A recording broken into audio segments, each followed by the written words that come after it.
के भैले निनतिया गोतिन सब आई गोतिन सब आई हो बहुअरी अंगने में ठाढ़ी भई गोतिनिया पीढ़ैया दे बैठावऊ पीढ़ैया दे बैठावऊ हो बहुअरी अंगने में ठाढ़ भई गोतिनिया पीढ़ैया दे बैठावऊ पीढ़ैया दे बैठावऊ हो एक मोरे गोद में गदलवा दूसरे चुनरी भारी दूसरे चुनरी भारी हो सासू तीसरे मई बाबा के दुलारी पीढ़ैया कैसे दे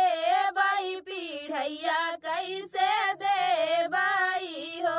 सासू ऐसरे मई बाबा के दुलारी पीढ़ैया कैसे दे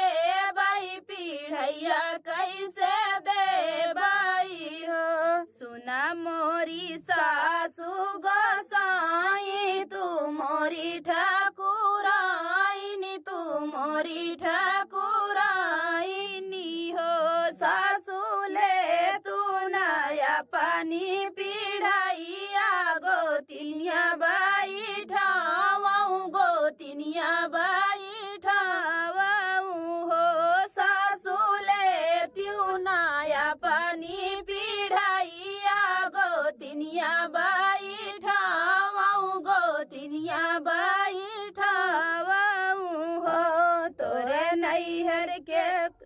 तोहरे ने नैहर के लाला नवाना नैहर के चुनरिया ना नैहर के चुनरिया हो